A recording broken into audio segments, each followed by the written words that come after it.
Welcome to the Chasing Ebenezer show. This is a show where we talk about stuff, play you some music, and encourage you to be creative. This season, we are exploring the art of being human. We want to say thank you to our patrons who support us each month. If you want to know more about that, visit us on patreon.com/Chasing Ebenezer.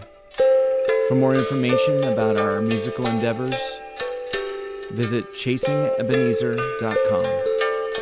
We hope you enjoy the show.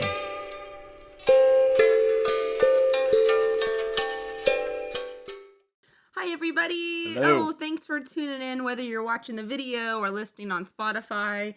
And we just want to say we're here to help you be creative. That's right. That's right. We want to say a big thank you to our newest patrons, the Hedinger family, Abigail, Andrew, Josiah, Malachi, Caleb, and Ellie. We love you guys. Some of our favorite people. Yes. Absolutely. Who have been guests on the kids have been guests on the show boys before. Were on the show before. Which was yeah. super fun. That was a fun episode. Yeah. So thank you so much. If you want to become a patron and you're watching this, you just go to patreon.com. Give us your money, /Chasing please. Ebenezer. Just do that. It's going to be great. So, what are you excited about? Well, my new book that you surprised me with. It's always fun to surprise you with something.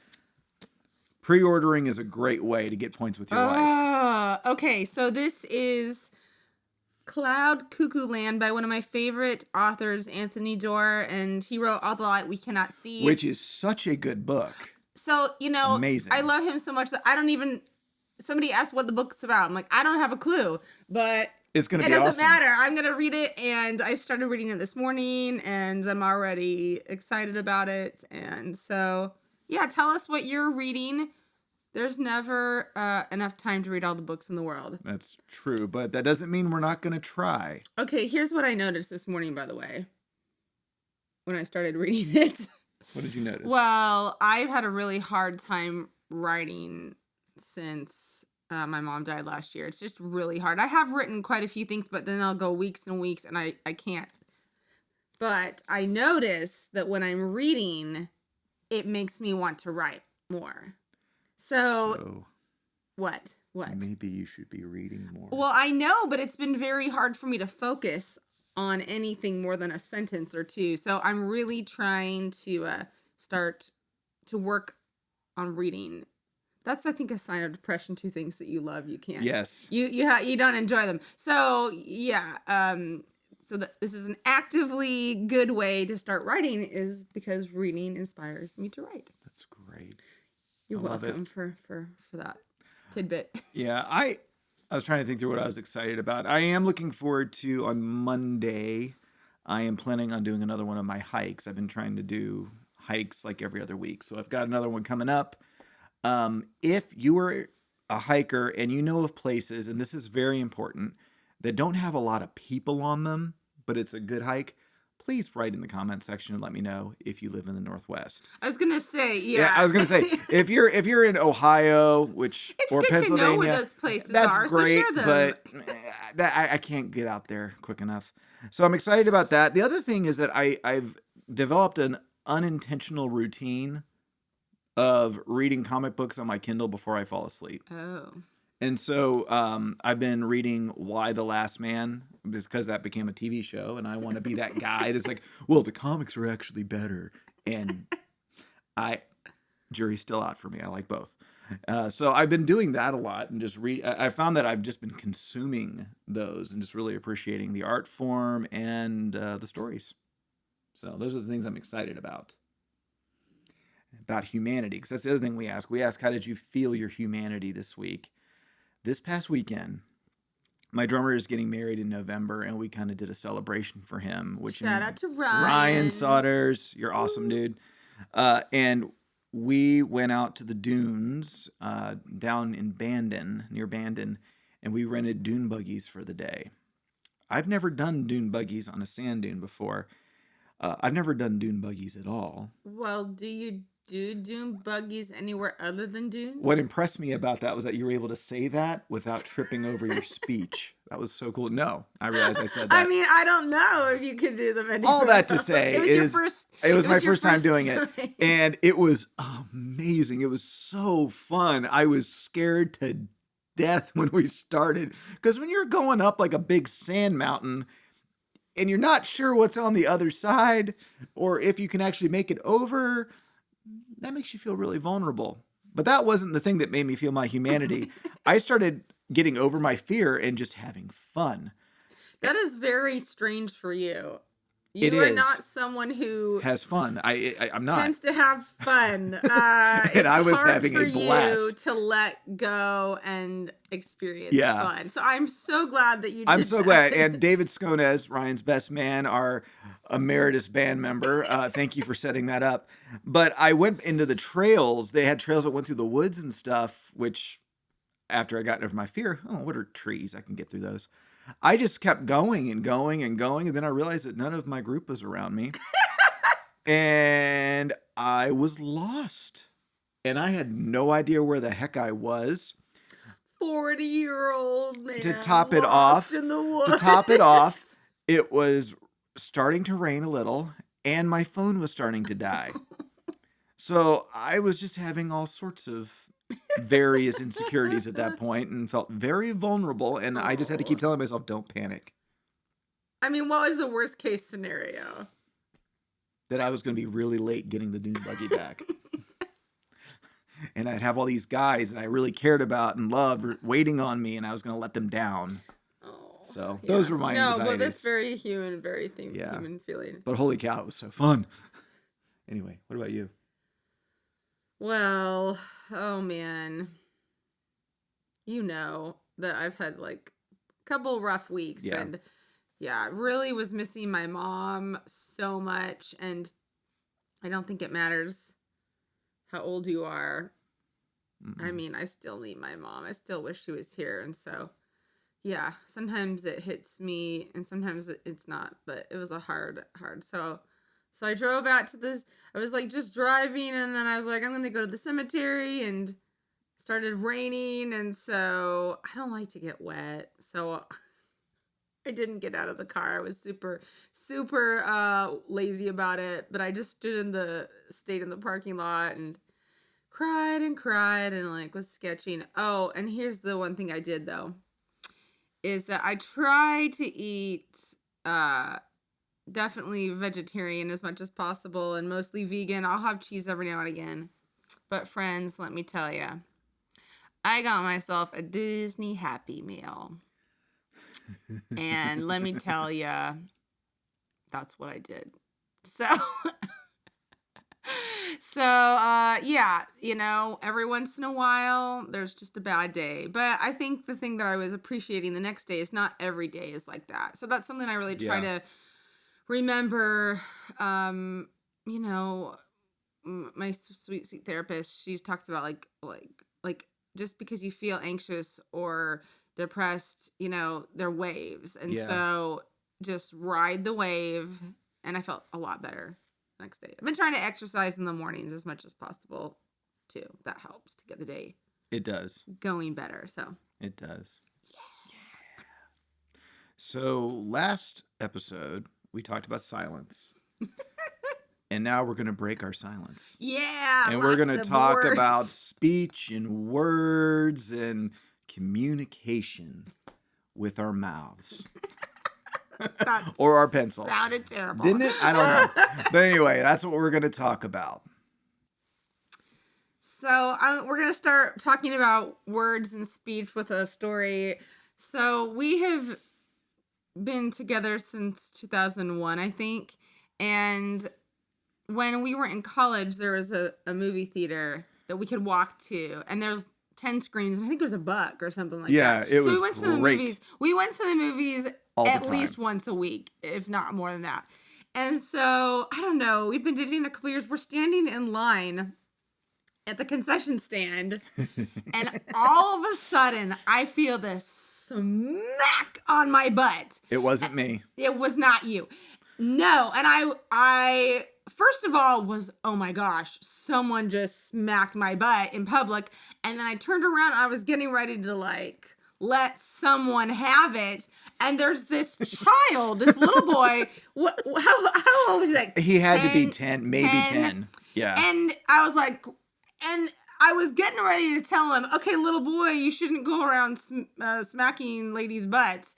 But then he just starts into these stories. He starts telling these jokes. He's like, hey, why was Tigger in the bathroom? Because he was looking for poo. And then we talk about the movies. And then he's like, oh, I'm going to go see this. I'm going to go see this. It was some movie. Eddie Murphy movie. And then he starts doing this little dance. He goes, cuss words. I mean, and then he's gone. I mean, I'm like, where did this child and if this child, who is now a grown man, is watching this Oh my program, gosh. you are welcome for us humiliating you. It's one of my favorite college memories because so It was pretty great. So cuss words, Cuss yes, words. and other words. He was so excited about being able to hear. I'm cuss spilling my words. coffee. I'm laughing so hard. Hopefully that didn't get picked up. Yeah, I have a similar story. When I was a little kid. Wait, did you do that to some lady? No. No. When I was a little kid, my parents were taking me to church. And I don't know whether it was in the process of getting ready or on the way, but one of my parents, who will remain nameless, ended up saying a bad word. As you do on your way to church. And they were like mortified. It's like, okay, because the pastor would come and talk to us and he would talk to me. And I was a pretty chatty kid that had no filter. And so they gave me this thing to say. And it was something like, God made the grass, God made the sky, something like that. And they just said, now, Benjamin, you just say that when he comes and talks to you. That's all you say. And they had me repeat it over and over again. We get to church, the pastor meets me, and I said, God made the grass, God made the sky. And one of my parents said, cuss word. So, yeah, it's funny that both of our stories about speech start with profanity. Yeah. Well, okay. This is probably, some of my friends have heard this one. So I tend to have a problem in the car yelling at people. I mean, they don't hear me. I don't give them the finger, but someone cuts me off and I'm like, and so I've really worked at that. But so if you were driving ahead of Heidi and you see her head moving around like this, it's because I think you might have because just of you. killed me. So I am really working on that. I'm really working on, just even if I'm by myself. So anyway, this was years ago. I had made a phone call during while I was, driving, and I didn't realize till about 10 or 15 minutes later, after my phone call, I heard this beep or something, and I didn't realize I had never hung up. And so I'd been on my friend's answering machine, I think, for 15 minutes. The phone was on. I didn't know. And I couldn't remember. I knew at some point during the trip, I had kind of dropped some language at someone who cut me off. But I couldn't remember if it was before or after I called her. I just... So, I'm like, oh my gosh. So I called her and I was like, hi, Kelly. So this is Heidi. I think I left you a voicemail or a message and I didn't know I didn't hang up. I have no idea what is on your answering machine at all. And so she told me, she was laughing. She's like, you were singing. So apparently after I thought I hung up, I was singing Wayfaring Stranger or something. So anyway, and some of you have, depending on kind of your family, the culture you're in, profanity can be no big deal. Profanity might be a huge deal. So we probably all grew up with a different spectrum of that. Mom, are you watching? So, but I think the question that I was even recently, because I think I've said the F word more since the pandemic hit than I ever have in my life. I mean, it's just like, and I do it in private usually, so no one hears me, but still, I'm just like, and so the question I'm asking is, is when I'm doing that, what's coming out? Versus, is the F word okay or not okay? I think the real question, the deeper question is what's going on behind the words that we say, because... Which means there are a whole lot more swear words that have more than 4 letters if that's the case. You know what I mean? I think so. Yeah. I think my brain just got T-boned. What? I'm sorry. What? Say more. Say well, to because that. Especially in the culture that we come from, that we try to edit words so that we're not technically saying a bad word. Right. But the intent of our heart is still exactly. to either curse somebody or to be derogatory in some way, shape, or form without getting caught. So you can really, that's what it is. Not be saying a bad word, but you can still be hateful in your speech. Exactly. So I think really when we're thinking about what we say, you can totally tear someone down and say it in a calm. Bless your heart. Bless your heart. Translated, you're dumb. See, it's a nice way of saying that. You're an idiot. So, words. Words are really important. What is your favorite word and what is your least favorite word? It's hard to quantify things, but okay. One of your... I'll tell you a couple of my favorite words are intrigue. Yep. I love the word intrigue, and especially the way you say it. Well, because it sounds intriguing. And that's why I love mysteries and things like that, because of intrigue. And I like the word alias, which is also one of my favorite shows from the early 2000s. I don't know. It kind of just has like that mystery, but just like the sound of the word is mysterious. Did you say mystery is one of your favorite words? No. Okay. Is that one of your favorite words? Yes, it is. Oh. I like mystery. Because I like the idea of unknown. I like those kind of things. I like fog. The word fog is another one of my favorite words. Interesting. And a big word that you that I don't know, that you don't know, is the word. The word liminal. Yeah, I never have used. I didn't know because what the word means. meant. It's that idea of like crossing a threshold from one life stage to another, or entering into the unknown. Or being in a space where everything gets unraveled. So, interesting. A lot of my journey has been that. There's still so many words that I don't know. Yeah. Least favorite words. I'll go first. Okay, so there's 2 things here. The first word that I cannot stand is the word fecal. Ew, ew, ew, ew. Or feces or anything connected to that word. Just call it poop or something else, okay? Because that, when you have to get all scientific with it, it makes it grosser. Ew. And the other thing, and this is purely my thing. Yes. It's a preference. It's not wrong. Is when a conjunction a preposition. No, it's it's when the word the is removed from a sentence. Help us, grammar people. What is the word? An article. A and the are articles. Okay, when an article is removed from a sentence. Okay, that kind of thing, it just breaks my brain. It just does. So if I said I went to grocery store, that would break your brain. Yeah. I would think, did you have a stroke? You're funny. I know. Oh. What's your least favorite word? I hate the word moist. Hate it. I feel like there's a lot of people that don't like that word. Yeah, a lot of people don't like that word. There's so many words that I don't like. So yeah, we could just go on and on about Yeah. those. So, So what is your favorite word or your least favorite word? Please share and let us know. I'm hearing gross words now in my head. And whatever you do not put Heidi's least favorite word in any comment section. So kind of transitioning a little bit, there's a statement that you probably heard growing up too when you were a kid, is the idea that sticks and stones may break my bones, but words will never hurt me. Lie. It is a pile of garbage. Lied.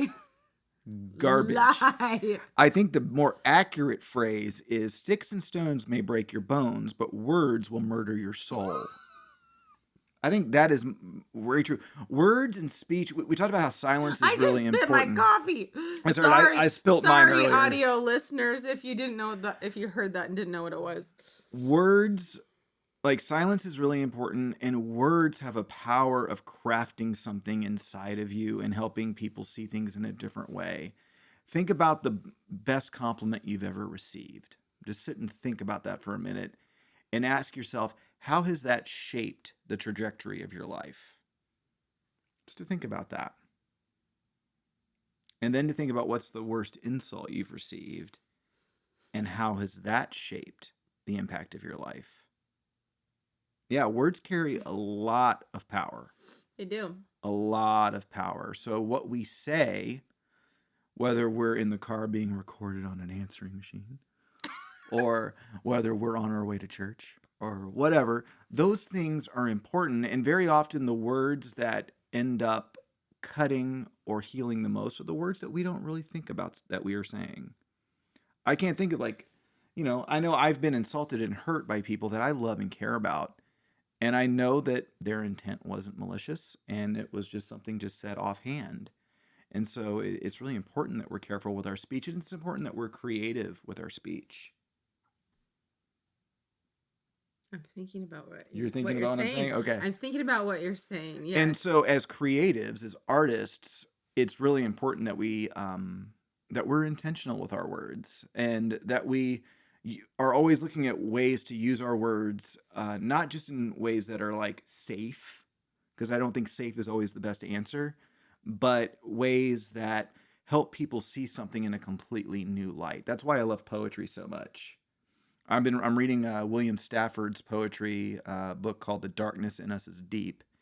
And just the way he does things with words makes me see things different. I just read a poem about an octopus, and it's totally shed new light on everything for me in a lot of ways. If you want to know about that poem, I'll read it for you later. So yeah, I think that kind of thing is really important. Storytelling is really important, because if you have someone that just sits and delivers a plot line to a movie or a synopsis, that's not very compelling. But if you have somebody who's sitting and talking to you and drawing you in and working you, and it's magic in some ways. It's magical. I have a friend who kind of just said that words are magic. They do cast a spell on you.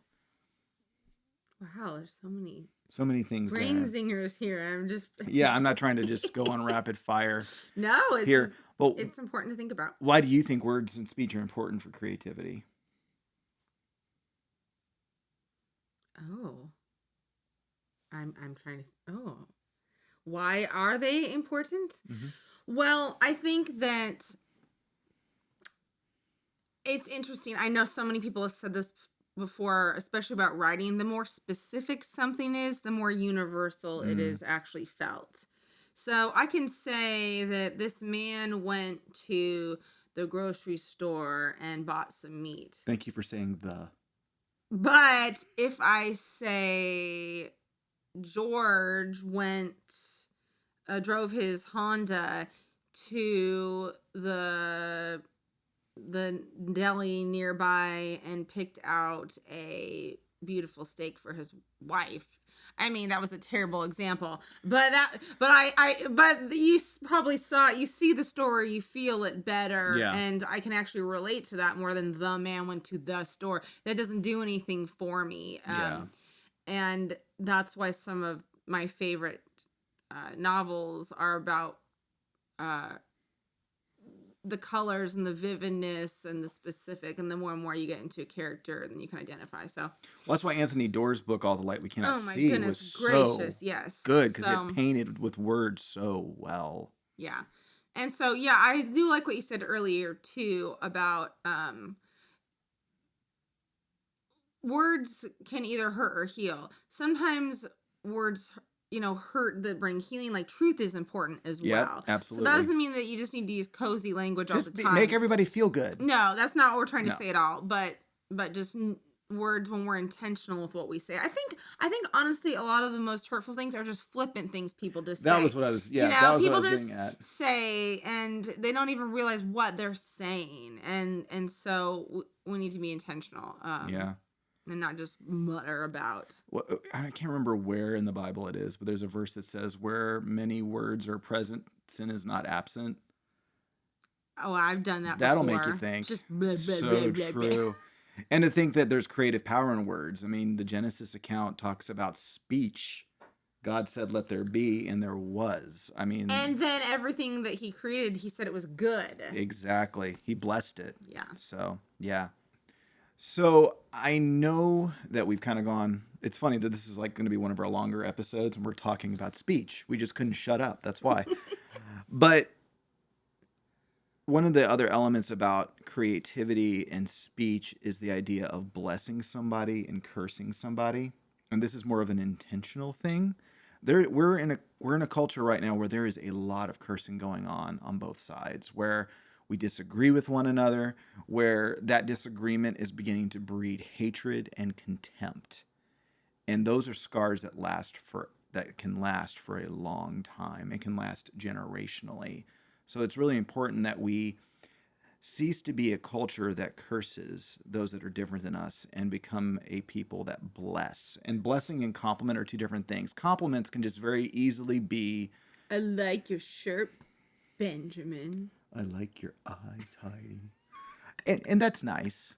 That can very quickly become surfacey versus blessing calls out in the same way that, like, when God said, I'm going to get in preacher mode here. When God said this was good, he was speaking to the core of the person that was made or the thing that was made. Blessing somebody is speaking to the core of who they are and calling that out as good. And you did that a few years ago with letters to friends. Oh, yeah. Yeah. You wrote, was it 365? Probably more than that. Because you wanted to make sure you made up for any of the days that you missed. I tried to write a letter every day. I missed a few days here and there, but I made sure to hit at least 365 for a year. I wanted to do that. And I wrote to friends. I wrote letters to kind of like strangers who I met or people that I barely knew. And so just wanted to give them a blessing, and it was a really good experience. Yeah. And I was a recipient, I think, of 2 of those letters. oh, I wrote you 2. You wrote me 2. Well, you are my favorite person. I think the reason I did that is because I was realizing how much I hold back from blessing, from really saying what I appreciate about people, because I don't always know how it's going to come across, and it can be kind of vulnerable to express that, which is so weird. So I felt like I was holding back words of affirmation. Sometimes it's also because you see in someone else what you wish too, and it's this weird thing. So I was trying to be very intentional with doing that. So that was a really good experience. And so Yeah.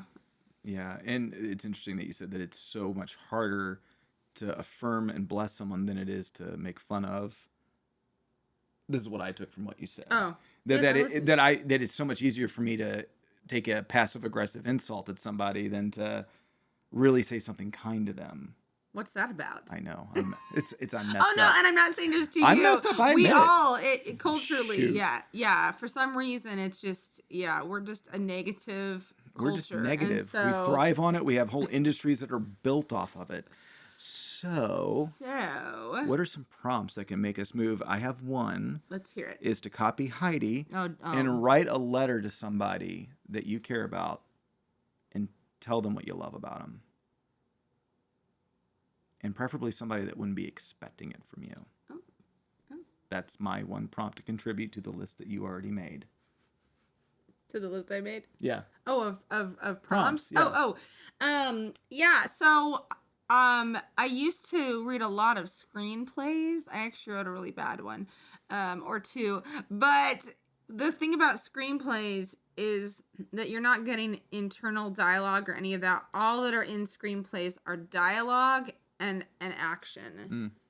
So pick maybe your favorite. Pick a movie that's won screenplay of the year or been nominated, and read the screenplay and just kind of notice, because it's there's a lot of, you know, that white space because you're only seeing dialogue and action, and just notice what it takes to communicate a story through minimal words. But these are the movies that we watch, so I think I had another one. It was the dictionary. Yeah. Thumb through a dictionary. Do your little dictionary dance. Dictionary dance. Apparently, this is my dictionary dance. Spotify people, if only you could see this. I mean, we used to have these huge dictionaries that we use, and now we just go to dictionary.com. But there's something cool about dictionaries. You can find them at pretty much any thrift store. The pages are super cool. So find a word that you've never heard before and use it in a poem or a story or a song. Or just start dropping it in conversation and make everybody else feel like you're so smart. Oh, yes, I'm a well-read person. There you go. There you go. Do you have a suggestion? Oh, you had a... Yeah, you already gave one. You already gave one. I was ahead of the game. You were... So the song we're going to do is a song that we've been playing for a long time, and it's called Say. I mean, of course, we're going to do that song for About Speech. And we shot a music video for it, and it's definitely one of my favorite songs to play live with our band. So we're going to play that for you. Enjoy creating. We love you, and we will see you soon. Bye.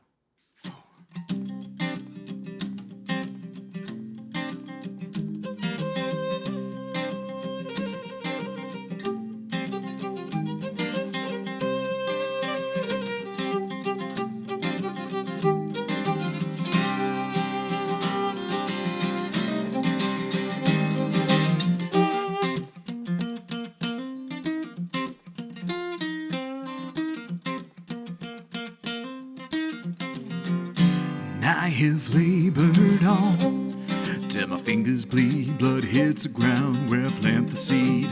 Pray for rain to make my castles grow. It was out of my control. 9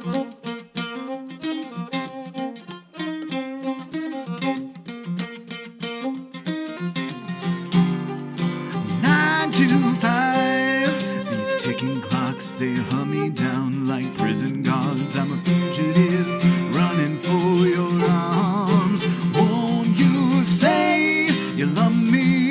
Say you need me. Say you want me, and all my life will say I love you. Say I need you.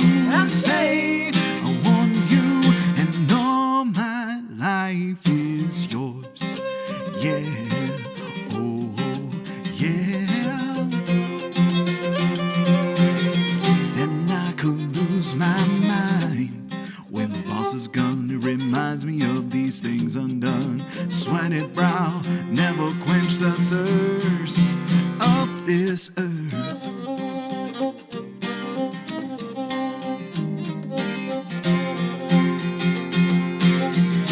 Cause you're all I want. Why wear these chains? Give you a house, you a name. Say you're free from tyranny and shame.